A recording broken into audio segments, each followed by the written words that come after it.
Good evening, ladies and gentlemen. Welcome to the first of the rebroadcast of a battle-tested history. As you all know, Jeff Thompson passed away several weeks ago. We all miss him. He was one hell of a nice guy. And Jeff and I had started the show because we were both history buffs, particularly World War II.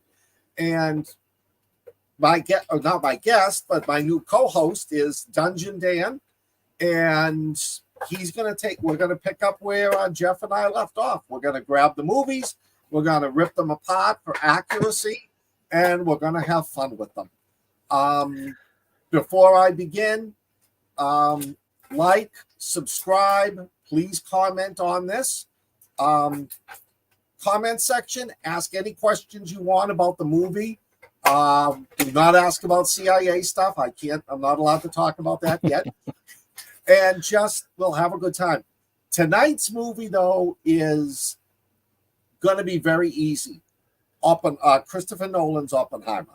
I saw it a few weeks ago, and I got to say, this is probably in the top 5 most accurate movies, historical movies I've ever seen. Dan, what do you think? I like the movie a lot. I felt every minute of the 3 hours, though. Yeah. It did feel long, but I like the movie. We'll get into it in a bit.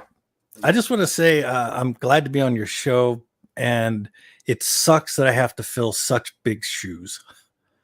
Unfortunately, would have been great if you could have joined, Jeff, but my history's not so good. So when anybody watching and I'm doing this, that means I'm lost. I'm out.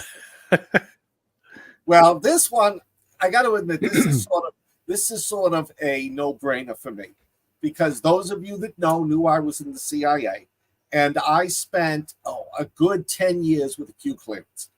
And I've gotten to see Trinity. I've gotten to Los Alamos. I'm one of the few people that saw what they call the petting zoo at Los Alamos. It's a lab that shows the progression of the atomic bomb from Fat Man all the way up to when they got rid of them for the hydrogen weapons. And because when I read a history book, it was like, they spend books and books on the development of Fat Man and Little Boy. And then there's this 7-year history where you hear nothing. It's because it was all Q clearance. It was all, how did they make the bomb? What did they use and what did they do to make the bomb bigger? To make the explosion bigger, the core smaller, and the explosion more powerful. So a lot of this stuff, but I will admit there was a lot of stuff in this movie that I had never known before. Right. I did buy, once the movie was over, I came home and I figured I got to buy the book. Modern Prometheus by Kay Bird and Martin Sherwin. I actually had Martin Sherwin as a professor in high school. When I bought the book, I didn't realize it was over 700. Oh my God, it's like War and Peace. I know. So it's like, I want to read it, but it's difficult to sit down and start because I know it's going to take me 6 months to get through it. So what did you think of the movie? Overall, I thought it was pretty awesome. I watched a lot of documentaries before I saw the movie. Everybody, well, not everybody. I knew who he is. I know basics on what had happened, but I wanted to know more. So I saw a whole bunch of really bad ones. I saw some really good documentaries. The newest one, I think, was called War to End All Wars. Is that what it was? Yes. War to End All Wars and to End All Wars. Oppenheimer, the Atomic Bomb, 2023. Yeah, that was a really good one. I even watched some documentaries that were just about Bikini Beach, which is later than this movie. Yeah. The only thing that really kind of threw me was, and I could kind of understand it from a storytelling side. Their string was the socialism and his part, his involvement in the party, and them using it to get rid of him. Yeah. I wasn't quite expecting that to be. Would you don't call that a wraparound, do you? What do you call that? It was threads. It was necessary because that's what they used to get rid of him. And yeah, a lot of the stuff, like, and I'm not giving anything away, like when they were introducing the British scientists, and they were introducing, and it's like, "Hi, I'm Fuchs," and they shook hands, and then you didn't see Fuchs again. I knew who Fuchs was. I knew that. Later, Oppenheimer's, having an argument saying there were no spies on our program. Nobody here was spying for the Soviets. Fuchs was the one who was spying for the Soviets. So there's a lot of stuff in there that if you know the history well, it's like little Easter eggs, and you go, "Oh yeah."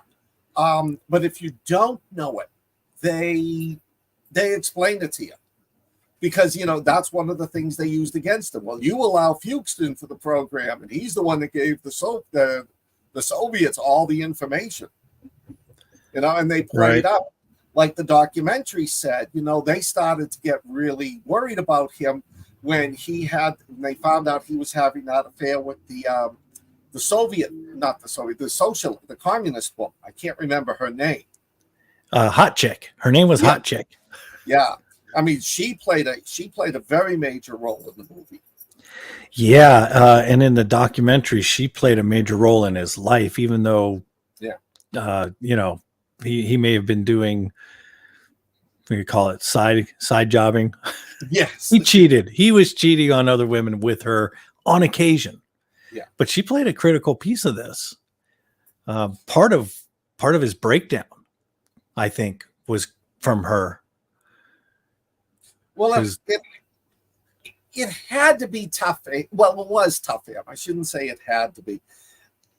I love the scene when Germany announces the surrender, and the argument starts. Well, why are we doing this? We are only making the atomic bomb to prevent the Germans from getting it first. If the Germans have it, we need it. The minute Nazi Germany fell apart, there was no need. No, in their mind, because they were looking at this as a way to stop Hitler from using it, because so many of the scientists in the program were Jewish themselves, and so many of them had escaped from Germany before the Holocaust actually began. Then they figured, well, we can't use this on civilian populations, and Oppenheimer would be surprising. I think it was against his human nature, but he supported it because he wanted the world to know what we were capable of. And he believed that if we had the bomb, America being the good nation, we could control it. There were the people that wanted to give out the information. It wasn't in the movie, but there was people that wanted to share this with other countries. Yeah. And they started their own movement. Yeah. So they would know. So the other countries like the Soviet Union and that would know we're not using this as a weapon. And they do go into the movie quite a bit about the dynamic between that. I was very impressed, one thing in the movie, when they were talking about using it against Japan, they did mention the fact that most people outside of Los Alamos in Washington wanted to use it because the plans for I think it was Operation Olympic, the invasion of Japan, the death toll on both sides, not just the casualties, was over 1 million people just for the invasion of Japan. So, Yeah. Well, I thought the movie dived into most every area of his life pretty well. Yeah. The one thing that I learned on documentaries that was not really talked about in the movie was the fact that Oppenheimer, he was socially awkward. Yeah. He had a hard time fitting in with other human beings. And I don't, the documentary I watched, it wasn't so much that he was just so smart. He just didn't know how to interact. He had a sheltered childhood. Yeah. They didn't really touch that much, but I found that fascinating because, you know, at one point in college, he creates a persona, and that's the Oppenheimer everybody knew.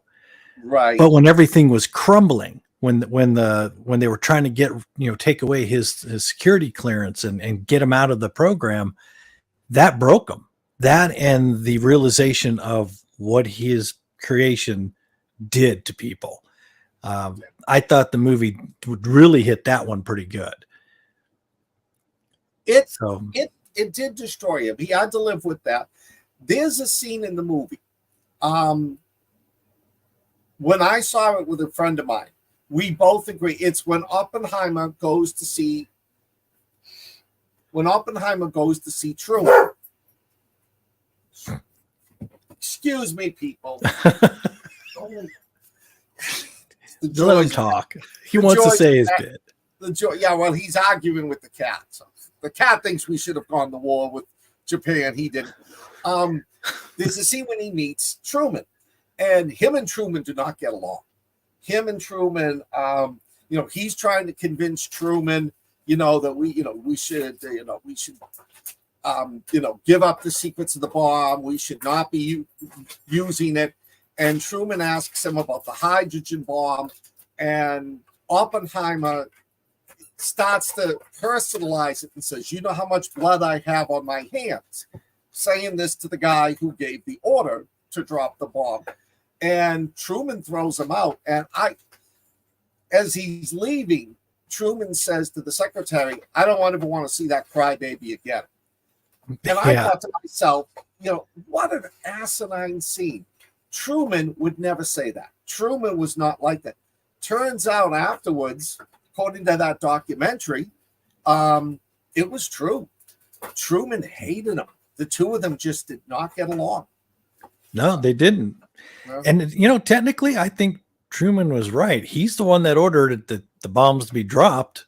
Blood was really on his hand, but I can also see where Oppenheimer's like, if I hadn't done this. Yeah. I mean, it started off, can I do it? This is the greatest thing for every horror movie ever. Can I do this? And nobody thinks about, you know, whether they should do it. That's a line in a movie. Jurassic Park. Oh. Nobody ever asked if you should do it. Remember?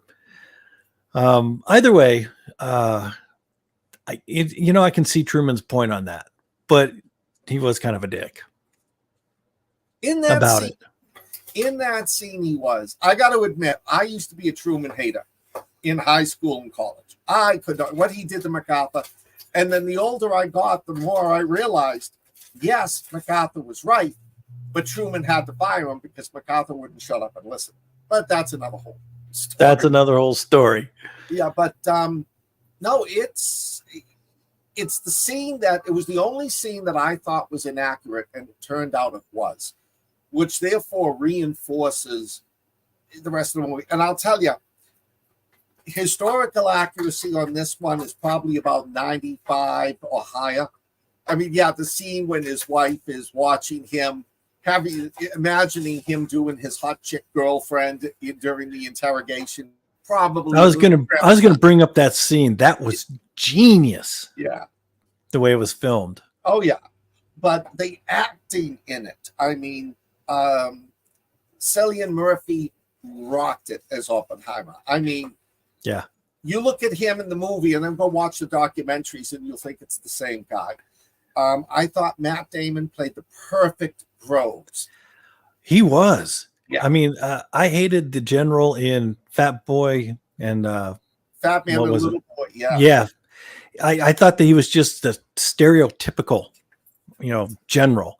Yeah. Matt Damon did it very, very realistic, very good. I liked it.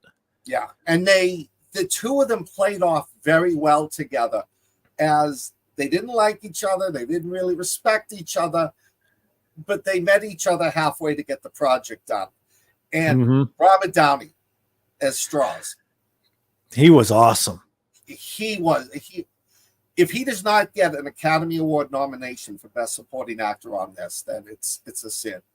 I wouldn't have recognized him. You know who else I liked in the movie? The head interrogator. Jason Clarke. Oh yeah, he was really good. He was such a dick in that, but that's the way it was. I mean, when he went in for his it wasn't interrogation, but it was. Yes, the part of the movie was the government was very tired of him, and Strauss, there's a very good reason in the movie why you think Strauss is on his side during the movie. You'll understand if you see the movie. Historically, he wasn't. So Oppenheimer's security clearances were yanked from him. I mean, and even at the beginning of the movie, it was hard for him to get involved in the program because they wouldn't give him the clearances to work on the nuclear weapon program. They just gave him all the other clearances. So he was in charge of a program where the scientists couldn't talk to him about it.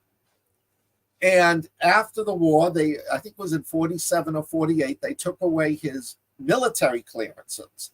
And then they took away all of his clearances in, I can't remember, 51 or 53. And rather than just give into it, he went and fought it. He said, I want a hearing. And the hearing was like the typical McCarthy hearings. His lawyers were not allowed to ask questions. His lawyers were not allowed to see any of the evidence. His lawyers were not allowed to take notes on anything. And they pretty much, the government just brought in witness after witness and hammered him and destroyed him and overthrew every objection. And Jason Clarke does it perfectly. Yeah, I mean, I love him as an actor, but by the end of this movie, I just despise the SOB. What's funny is I actually despised Ronnie. Can't even think of it. Downey. He played his part so well that by the time we got to his big scene, I'm just like, what a fucking prick. Yeah. But that was the real guy. He wanted his program, and he had to get rid of Oppenheimer to do it. And I believe his bomb was worse. It was way more powerful, killed way more people. Well, they mention it. They allude to this, and then they don't talk about it, which I understand. During the movie, Edward Teller keeps on pushing, doesn't want to deal with this atomic bomb. And partly it was because it was Oppenheimer's baby. Teller was an egomaniac. Brilliant man. He was an egomaniac. And he wanted to work on the hydrogen bomb project. And the difference, and please forgive me, I'm a former history major, I'm a former teacher. The two atomic bombs were fission bombs that you would shoot plutonium or uranium against another core of plutonium uranium, and the explosion would be when they blew apart. The material would fission and explosion. It was only limited in what you could do. The plutonium bomb, FAPNAM, you could only do so much jury rigging with it until you reach the maximum explosion. And I don't even think they reached 50 kilotons. The one that they dropped on Nagasaki was 21. With the fusion bomb, you don't explode it. It's almost like a nuclear reactor. You push the particles in, and the energy comes from the fusing together of the particles. There is unlimited amount of that. Look it up, Tsar Bomber. The Soviets actually detonated a 50 megaton hydrogen bomb in their tests at the It's Semi-Palatinsk. And this is on my bucket list, and my family and friends think I'm crazy, and they're right. To this, you can walk into Semi-Palatinsk today. Dan and I could drive in with a car, drive through the front gate, and walk around the test site. But where they detonated Tsar Bomba, if you spend more than 10 minutes at ground zero, you'll die of radiation poisoning. That's how wow. That's how powerful it was. So all these years later, it's still deadly. It's still deadly, yeah. Wow. Which you don't have that. But the atomic bomb, shortly after all the radioactive material had a very quick afterlife. It was gone. But, with the hydrogen bombs, they're so big. There's so much of it. It takes forever for it to erode away. But right. They didn't. All they did with Teller was just that dynamic between them during the building of the bomb. And then he said, Oppenheimer says to Teller, you can stay, you can work on your project. I was a little surprised that they didn't get into the fact that Teller himself testified against Oppenheimer during the hearings, because Teller was like thinking, ooh, I can take Oppenheimer's place as the nuclear guru, which in a way he wound up doing. Right. Towards the end of it, yeah. Yeah. And just a funny little side note, for any of you who have not watched Dr. Strangelove, Kubrick's 1960s satire on the Cold War. Dr. Strangelove, people always say, oh, that's based on Henry Kissinger. It is not. Henry Kissinger wasn't a public figure by then. Dr. Strangelove is based on Edward Teller. Oh, really? Yeah. So if you watch it, and then after watching the movie, if you watch Strangelove, you'll see, oh, yeah, Kubrick had no love lost for Teller. Wow. But it is go ahead. Well, no, go ahead. Finish with that thought. No, I'm about to change it up on you. Yeah, go ahead. I was too. Oh, okay. So before I saw Oppenheimer, everybody kept talking about how amazing the opening scene was.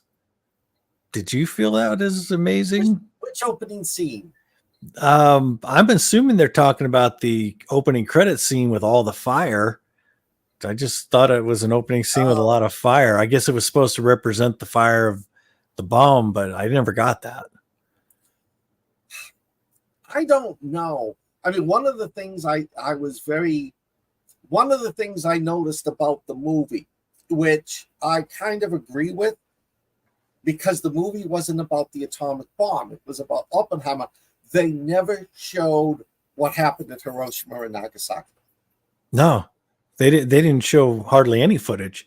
Yeah. Even the test, it was just the bright light. Yeah. They weren't concentrating on the weapon, which I think was a great idea. They were concentrating on Oppenheimer.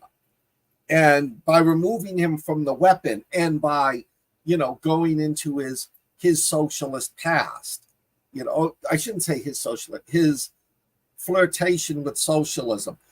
Right. The documentary that you pointed out to me brought up a very interesting point, which was not brought up in the movie. He started flirting with socialism during the recession. During the Great Depression, when he found out like some of his fellow students and that could barely survive. They couldn't eat. And that's when he started helping out and starting to think that, maybe we should have a society. And of course, all the stuff coming out of the Soviet Union was propaganda. Right. You always saw those great videos of everybody loving Stalin. You never saw the videos of 1 million Ukrainians being starved to death. See, I took that away as well. I didn't really call it the propaganda. To me, it was like, well, that's American version of socialism. It's all hunky-dory. It's a great thing. But when you see what the real product of that is, it's terrifying. Yeah, no, it was. Does he agree or not agree? No, he's playing with the cat. Could you two stop it? Don't play with a cat. That's unnatural. Yeah. Well, he thinks he's playing with the cat. The cat thinks he's being an aggravation. It was, but not anybody. The only people at that time who saw what communism was really like were the Soviets, were the Russians. And, you know, I mean, we were fed all this bullshit, you know. Even when Americans went, they got to see the Potemkin villages. They got to see all the good stuff. They never saw the gulags and all that. It was only later that people started to get, you know, from like Solzhenitsyn. I can understand why people were pro-communist during this time period, but yet he flirted with it. He hung around with people, but he never joined the party. No, that was the whole thing. They kept asking him for his card, and he never had one. No, he never joined.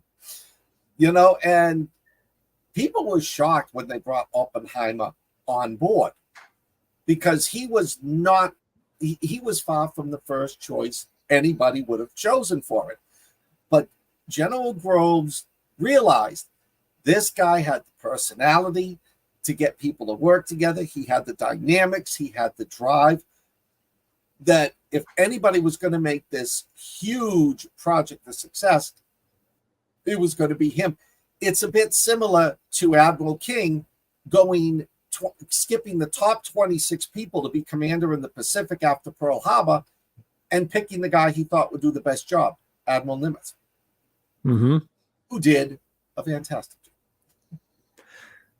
Very, very much so. Yeah. A lot of the early scientists that were getting involved did not like the fact that Oppenheimer was going to be in charge. Yeah. They were, you know, who was the scientist that he found at the college? The one that was designing, I forgot what he was designing, but Oppenheimer wound up bringing him in, but he didn't work out at the base. He worked from the college. From Chicago. They were friends, but at the same time, the guy's like, I don't know why you're putting this guy in charge. Yeah, Fermi, I think it was. That sounds about right. Yeah, I think it was Fermi that was in charge. It was in charge there, getting the getting the reaction going, so they could start processing the uranium. Interesting fact. There were two processes they were experimenting with: centrifuges, which is where you spin the uranium. So you take the heavier U-238, it goes to the outside of the container where it's collected, and that's the enriched uranium. And God, I can't think of the name of it, but it was a device that used magnets, and you'd run it by, and it would pull the U-238 off, collect it, and then they would use that as the processed uranium. Just a little bit of interesting advice. I got to see it. I know I'm bragging here. I got to see the old centrifuges at Oak Ridge. Oh my God, the building was as huge as a mall. When Saddam Hussein was building his bomb, the American intelligence community, this was in the 1990s, not the second one, said he didn't have an atomic weapon. There was no way he did it. He doesn't have any of the magnets to pull it out. He was a couple of months away during the first Gulf War of getting an atomic bomb because he used centrifuges. We didn't use them, and after that, we always said, nobody will use centrifuges, and everybody has been since then. The Iranians, the North Koreans, so some of that good old. I can't even think of the word now. My brain's fried. Yeah, intelligence, ignorance. Okay, we'll go intelligence, ignorance. Yes, Fred has made his appearance. He always has to have. We should just call it the Fred background show.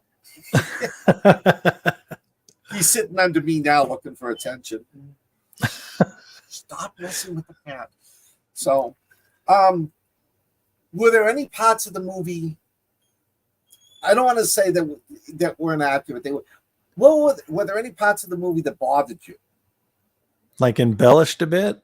Not embellished, but I mean, just parts of it that were like, "Ooh, you know, it's a shame that happened."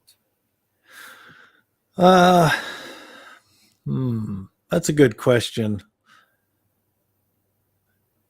No, you know, I can't think of one at the moment. I mean, I was happy that they brought that girlfriend into the movie a lot more than I thought they would, because even the documentaries will shy away from her a bit. The one thing the movie didn't have was Oppenheimer as a young man who couldn't fit in. I thought that would have been cool. It would have been, but I think it would have like detracted from, which is fantastic. I would go watch the documentary. The documentary will prove to you how accurate the movie is and fill in a lot of gaps that Christopher Nolan just didn't have the time to do. It would have been fascinating, but they played up a lot at the beginning of the movie, that style he developed. You know, like they the pipe and the hat and the whole demeanor he had. At several points in the beginning of the movie, they played that up as like, you know, this is him. He's a bit pretentious, but you know, he's good enough to be pretentious. So it's interesting when you see the documentary to see how that persona got developed. Right. I found that interesting about him. But in the movie itself, nothing really made me cringe. I mean, I can't think of anything. I thought it was all relevant. Yeah, it was. And I think Nolan did a very good job in only using the background historical facts that were necessary. He didn't go into a lot about, you know, what was going on in Nazi Germany, just that Heisenberg split the atom. Or not Heisenberg. Germany had split the atom. Heisenberg was put in charge of the program, and the minute Germany split the atom, all scientific papers on nuclear activity stopped being printed. Right. Which set the alarm bells off. But they didn't go into German politics. They didn't go into the Holocaust. During the whole Cold War thing, they mentioned McCarthy and the whole witch hunt against communists in the government and in Hollywood, but they didn't dwell on it. They just used it as the background, and they concentrated on the big rivalry, which was Strauss and Oppenheimer. Right. Now, one thing that could have probably brought in a little more of, because they did in the documentary, and again, I don't know the guy's name, but it was the scientist that was using a screwdriver to close it up and wound up getting contaminated with the radioactivity. I know who you mean. I don't remember his name. Yeah, they've got some. Go ahead. If you watch Fat Man and Little Boy, he's in it. John Cusack plays him. Yeah, and that is historically misplaced. That happened, but that happened to that scientist who was part of the Manhattan Project. But that incident didn't happen until 1947. Okay, that's probably why it wasn't in the movie. That's why it wasn't in the movie. They put it in Fat Man and Little Boy because they wanted, for the dramatic effect of, you know, one of the major characters dying. But I looked it up because I never remembered that. That incident took place as it did, but it took place 2 years after the war. So.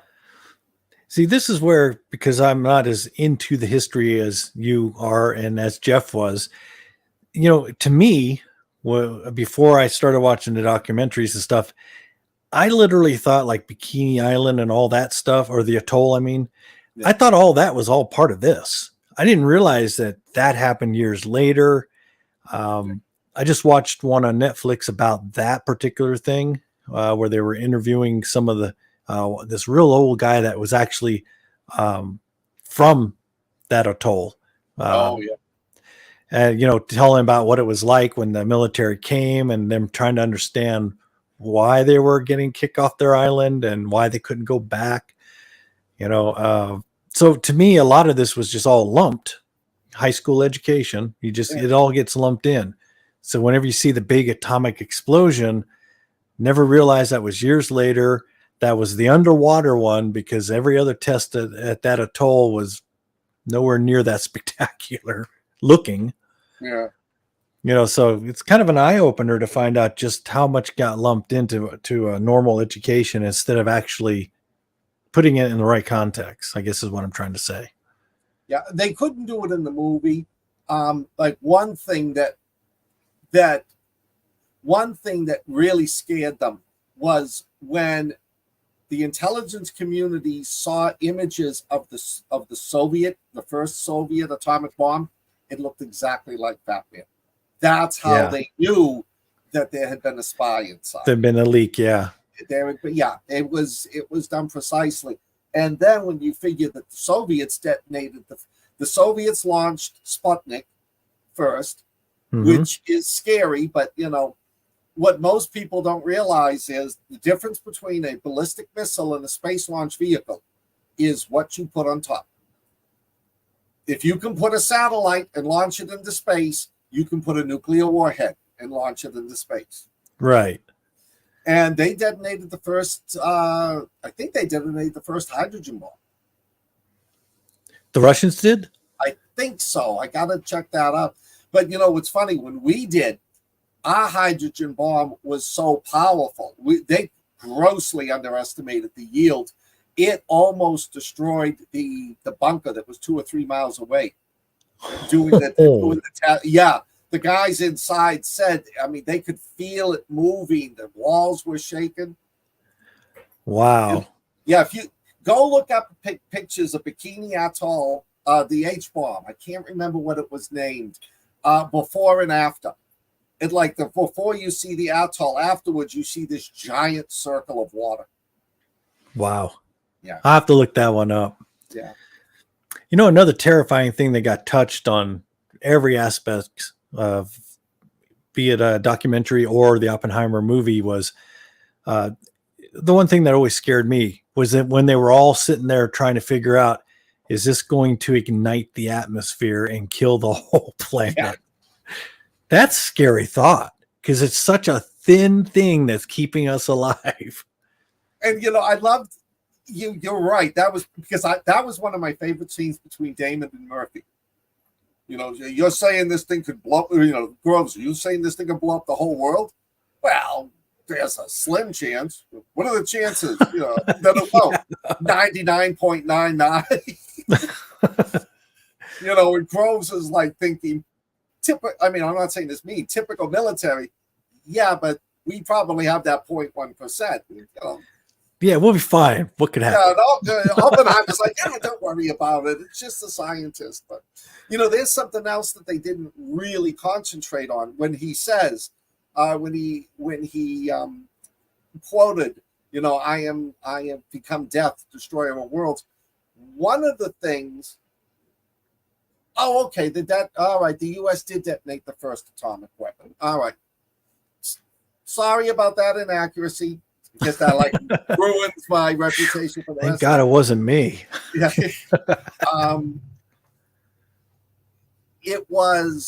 He had studied a lot, which the documentary goes into. He had studied a lot of Buddhist and Asian philosophy. He was a very educated man. He was a very feeling man, but he was very passionate. Especially in those early years. I love the way the butting of heads with him and Damon, with him and Groves. You people can't talk to each other. We're scientists. We're not military. We're having an open community. And they grew a begrudging respect. And it showed in the movie when Groves came to his defense during the trial. Right. Yeah. Sorry, I got all of a sudden there's ants all over my desk, and I'm like, where is this coming from? So, but yeah, no, I think it is. I rate it among probably within the top 5 historically accurate movies. There may be a few things that are slightly dramatized. Well, like his wife imagining him doing his mistress during the middle. Right. But I yeah, love that scene though. This, this rates up there with like Tora, and that. And believe me, I am highly critical of movies that are not historically accurate. My best friend and I one day watched Pearl Harbor. With, I can't remember who was in it now, and oh my God, it's amazing his television screen survived. We were throwing so many things at it. Are you talking about the Matt Damon one? Yes, that was God, horrible. that was horrible. They took Cuba Gooding Jr.'s character, Doris Miller. In real life, he was, well, in the movie he was, but in real life, he was a cook. And being African American, the Navy never trained them in how to use the weapons. They trained them to cook. That's all they did. I hate that about that. Some of the, I've read the oral history. Some of these people never saw combat. They were in this kitchen cooking when the kamikazes are hitting the ship and that. Dory Miller ran up during Pearl Harbor, grabbed a machine gun, fired on the enemies, and took down a Japanese Zero. In the movie, they have him coming up, and he's firing down at a Japanese Zero, passing between 2 ships where there's not enough room to pass through, firing at them where the bullets would be killing the Americans on the other ship. It's friendly fire. It's like, okay, Pearl Harbor isn't exciting enough for the movie. You have to do all this bullshit. You're right. Why do you have to, put all the stuff that's not correct? Yeah. And don't even mention the movie, the old 1960s Battle of the Bulge. No. That's another movie that really sucked. I used to watch a lot of the war movies as a kid. Yeah. But I mean, even the John Wayne ones, you're just like, come on. Oh, my father made me watch every John Wayne movie. The Sands of Iwo Jima. I don't know how. My father was a Marine. And every time, that was on, my old man would make me watch it with him. And I always loved the end, after John Wayne is killed and they're reading the note, about, even though he's been hard on him, he's like writing to his sister, how much he loves these guys and they're great. Then they stop playing the dun, dun, dun. Then you see the flag raised on Suribachi. And then all of them pull off the bayonets and put them on the M1s. And as the music builds, they storm off into the clouds. Yeah, it's pretty bad.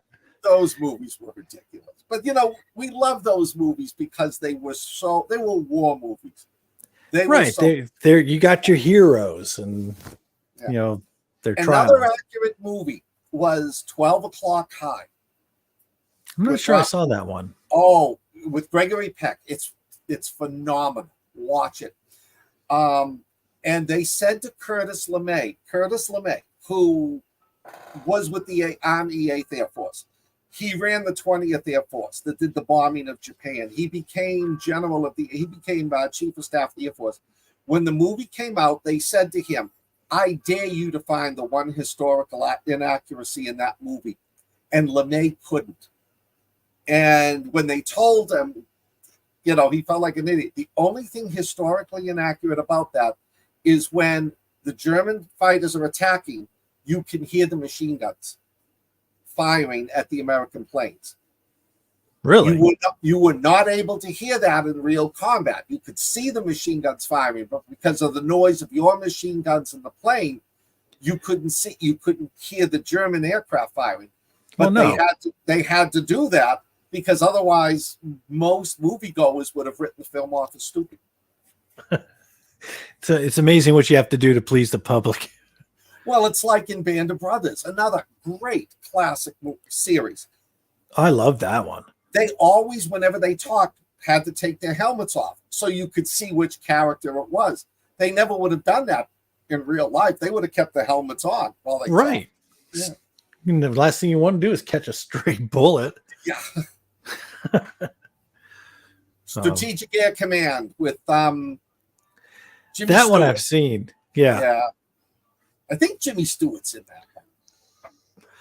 I know he was with this. I know he was with the Strategic Air Command for a while. Yeah. What'd you think about some of those other shows that popped up, like the one about Pappy, the Corsairs? Yes. Those were fun, but I'm just like, I don't think you guys are having that much fun on that island. They were good, but I read after watching the first season, I'm like, oh, I got to read the truth about this. I learned very quickly at a young age. My father got me into horror, into war movies. My father loved it. He took me to see.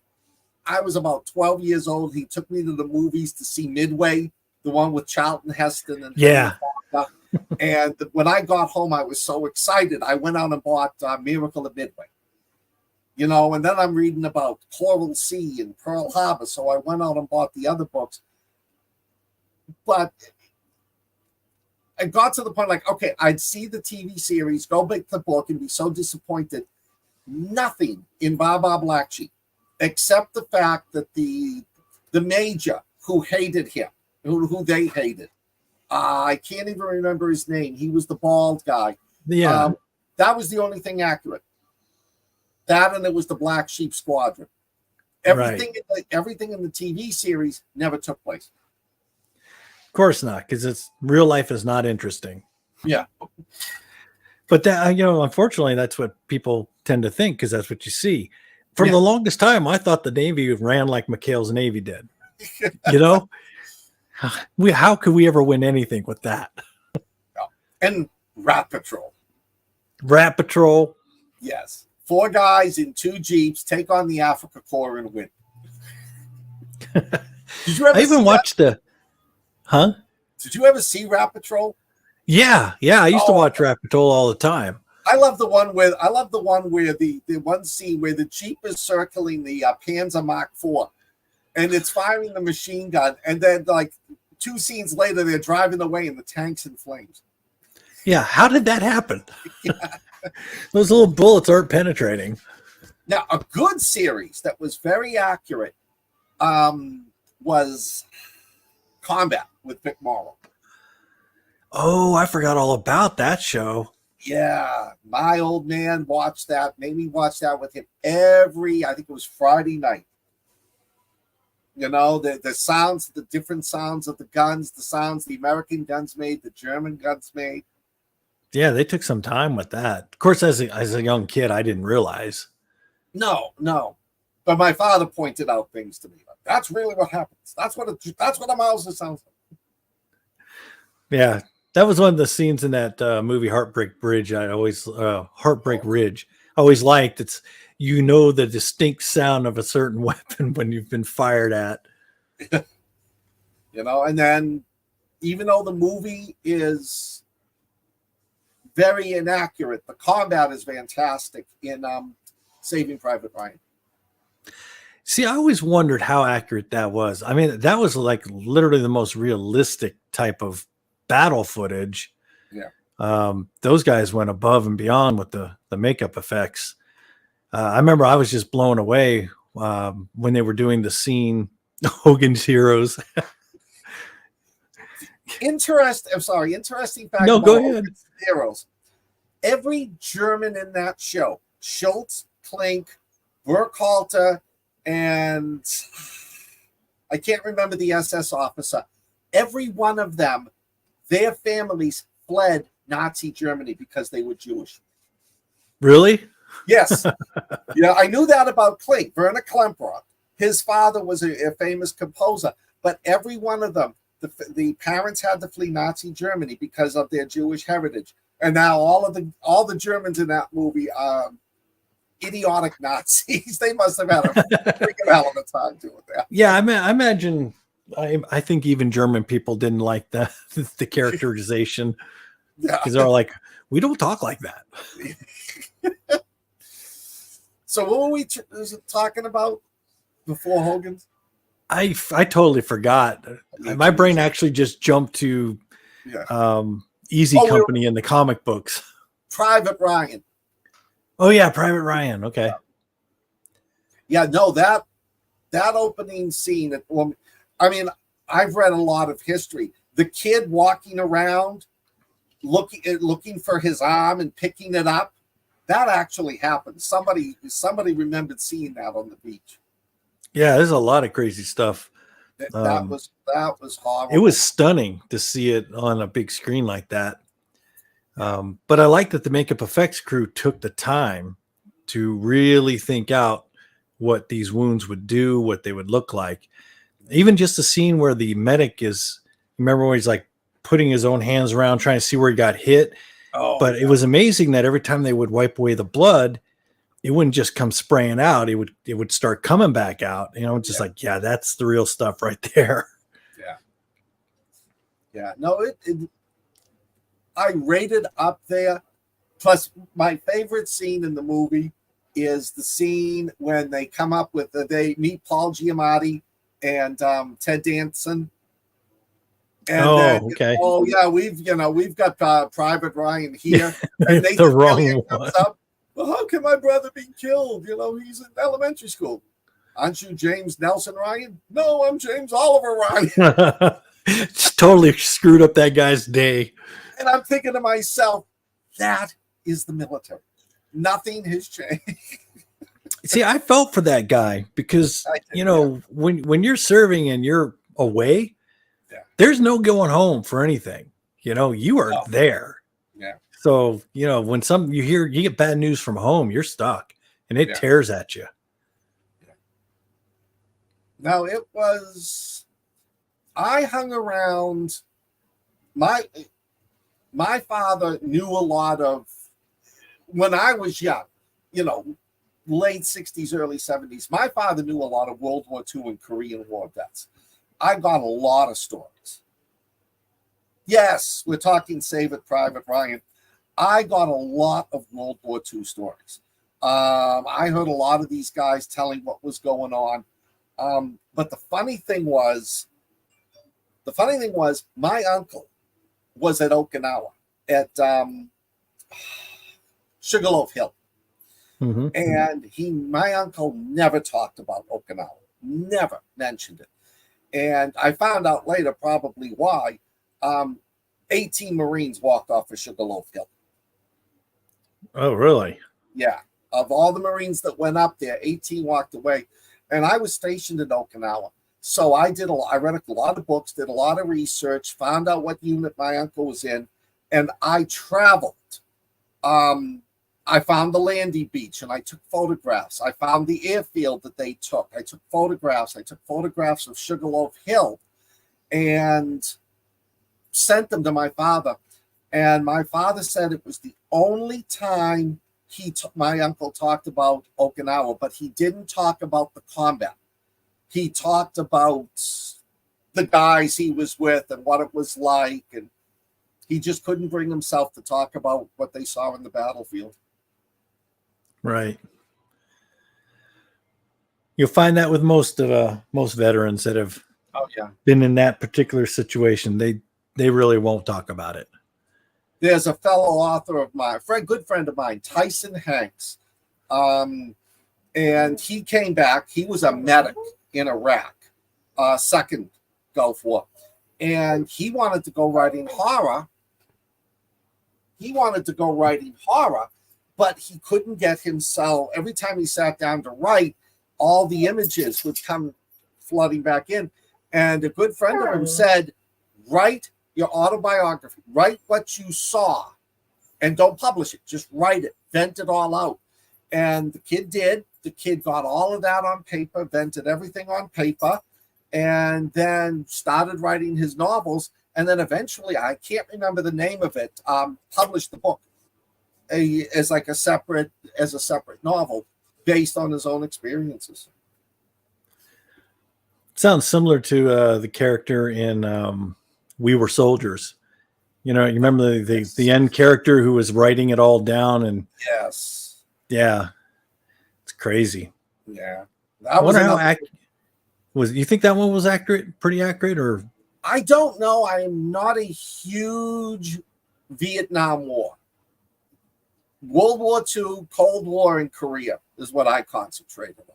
Of course, I concentrated on Korea because I was there for 3 years. I wasn't there that long, but I've been to Korea in the winter. Oh yes, God, that sucked. Well, you know though, but it was funny because it wasn't that bad. To me, Seoul is the same latitude as Virginia, as Washington D.C., and I was used to. I'm from New England, you know, so it would always be funny. I would show up at work in the morning, and all the foreign nationals would be there, coats, scarves, gloves, hats, freezing, and I'd show up at the front door with with like a shirt, a sweater, and my jacket open, no gloves. They all thought I was crazy. I was on the water though. We were bringing a ship into our a smaller boat into our well deck, and the minute my hands hit that cold line, they just would not function. And they warned us about it, and they had it set up. You know, there's not a lot of room when you do that, but they have it set up so that when you can't grip the line anymore, you're pulled back and the line moves up. Everybody got their chance to have their little fingers frozen. So were you with the Navy or the Coast Guard? Navy. Navy. Yeah, I was Navy, and Jeff was the puddle pirate. Yes. Yeah. So, all right, we're almost wrapping up. It's almost time. Dan, what you got going on? I just finished a story, and I've got it out to beta readers. I think it's going to need just a little bit more work, but I'm waiting to hear from them. And then I got to make a decision. We're going to publish it as a novella or a really long short story, but it's going to get published. Yeah, I still got to start reading through the first few chapters like I promised. Yeah, it's about 17 words now. And yeah, where's the Facebook page where they can find you and any other podcast you're on? Okay, you can find me on the Book Asylum, and pretty soon we are going to revive the Padded Room, which you'll find me on. Horror movie reviews on the Real 9 Horror Group. Yes. And that's about my whole social media life. Okay. I think most of you know me. You have my blessings. Scott M. Baker's Realm of Zombies, Vampire. I don't even remember what it is. Sounds out bad. Scott M. Baker's Realm of Zombies, Monsters, and the Paranormal. For all of you who want to read my first techno thriller, The Deadliest Breed of Assassins, is out today. It's out in paperback and it's out on Kindle and Kindle Unlimited.